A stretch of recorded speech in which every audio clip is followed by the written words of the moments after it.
right, number one. My first advice to you is. You just say clue. I know. I said clue.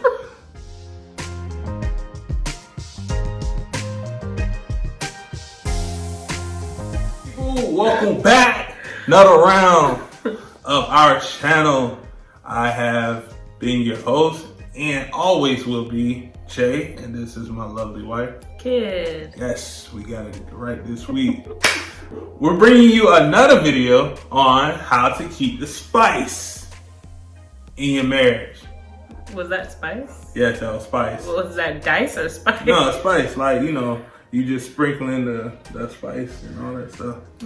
But anyway, but if you're new to the channel, thank you for watching. Go ahead and like, subscribe, even share. Go ahead and do that for your boy. So the reason why we feel like we're qualified, because we've been married for 4 years. We've been best friends for another plus 4 years. So we have known each other for a good 8 years. So 8 years I have known this wonderful, beautiful masterpiece from God for 8 wonderful years. So that's why we felt like we are most qualified to give this advice. So number one, the first advice is to keep the fun, baby. You can't just go out and work all day and you just all of a sudden just don't bring no energy. You don't bring no fun to your marriage.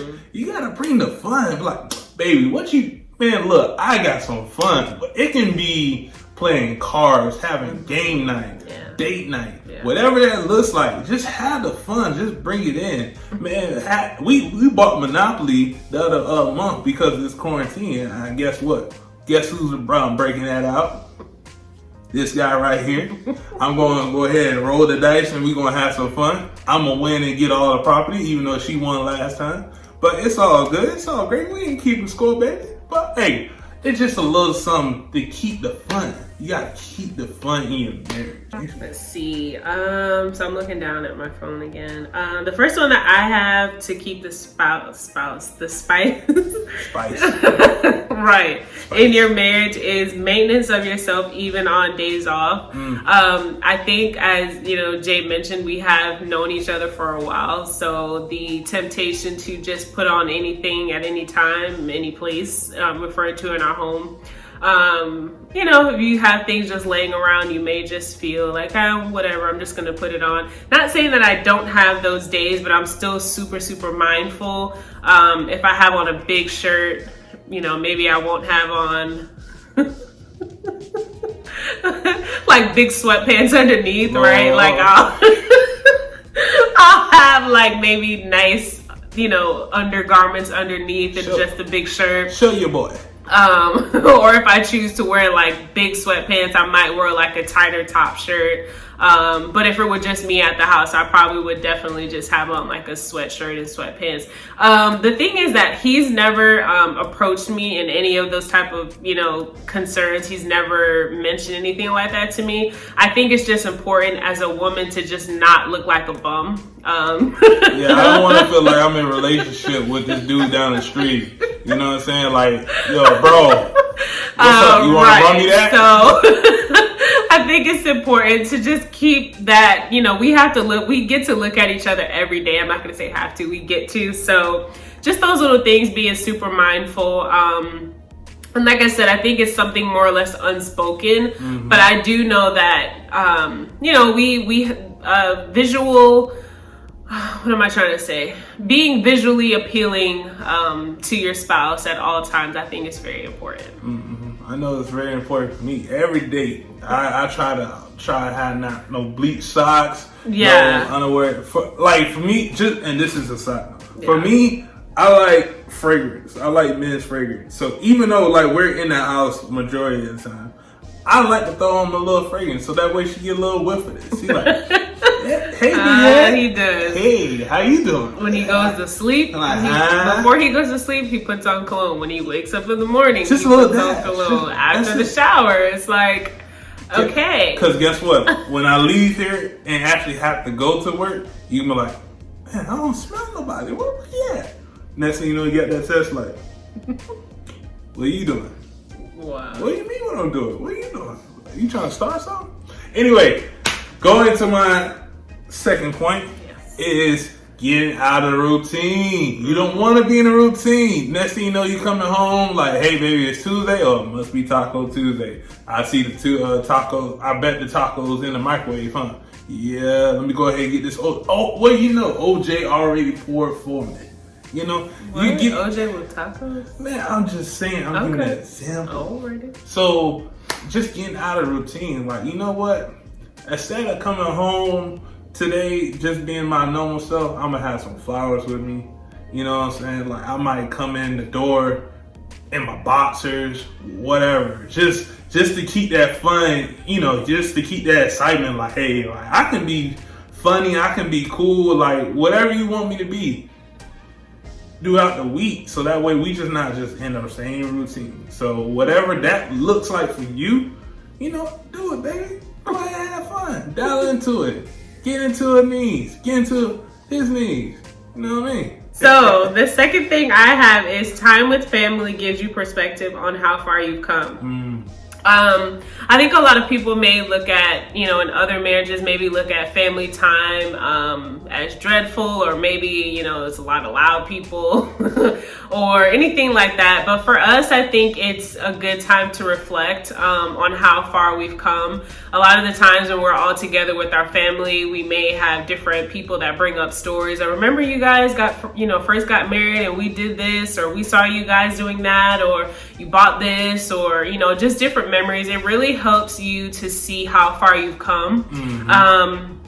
And it just shows your growth as a married couple, right? It's kind of like in those moments, your family is your reflection. You get to see, maybe if you have, you know, younger siblings, they get to see the example that you're setting in your marriage and the things that you guys have been able to accomplish. And it feels good to just be able to reflect. And I think that that's very important when you're thinking about spicing up your marriage. You want to continue to grow, but also just having those small reminders of how far you've come. It really helps you to be appreciative. It helps you to see your spouse in a different light. It helps you to see some of the areas of opportunities that you guys were able to overcome. As your family, if they've, you know, been around from the beginning of your marriage, they're able to see the strength within each other, how well we communicate now versus year one, and different things of that sort. So I think it's very important to kind of reflect through your family. That's good, man. Have fun. Go on with the facts. Huh? That goes into my last and third point. Is create a bucket list. You create a bucket list, it makes you have something to look forward into. Yeah. Just doing something different, like, hey, babe, I think we should go to Paris this year. Or on year 2024, 2025, I think we should buy a house in Italy. You know, I'm over here in North Dakota. Something like that. Just creating that bucket list together, just bring you something to give you a bigger picture to look forward to. Like, okay, hey, I want us to do this. I want us to go on this journey. I want us to, you know, seize this moment on this day. So creating this bucket list to have that spice and like, you know what, baby, I really appreciate you. Yeah. I really dig you in my life. I thank you and I love you. So we're gonna do this together. Because we're partners forever. Okay, number 3, pour into others as a way to see the strength of your spouse. It definitely keeps the spice. So what I mean in that is acts of selflessness. I feel it shows you your spouse through a different light. You get to see the joy on someone else's face from an act that your spouse did, or a cheerful word that your spouse gave to someone else that might have been down. It really helps to just show that your spouse is selfless. And I feel like in a partnership, selflessness is so key, because you know that if your spouse is taking care of a complete stranger or being willing to uplift someone that they have no real need to, then obviously the level that they're pouring into you it just helps you to appreciate it even more. There have been plenty of times that I've overheard Jay on the phone, maybe talking to a coworker or talking to a family member, just telling them that everything will be okay, that they don't need to worry. If there's anything that we can do to help them, that we're available. Those type of things really show, it confirms to you that you have a great spouse. It confirms to you that you're in alignment with God's heart, with Christ's heart. And obviously that keeps the spice in your marriage, because that's a good feeling. That's a good way to identify just a new level of appreciation for the person that you're with. So I know Jay feels the same way. If I'm able to help someone in his family, or maybe if one of his siblings call and they just need to have girly advice and I'm able to kind of chime in the background, those things mean a lot to the opposite spouse. So finding ways to help help your spouse's family and different things like that, it all kind of adds into ways to add spice to your marriage. Spice, baby. I appreciate you. I appreciate you for everything you done in my life. Likewise. You feel me? So there you guys have it. Our advice on to keep the marriage double spice. Now we're double spice. Double spice, baby. New nickname alert. Lickling? What? New nickname alert. Double spice, baby. Yeah. Anyway, I have been your host, Jay. This has been... Oh, kid. Wow.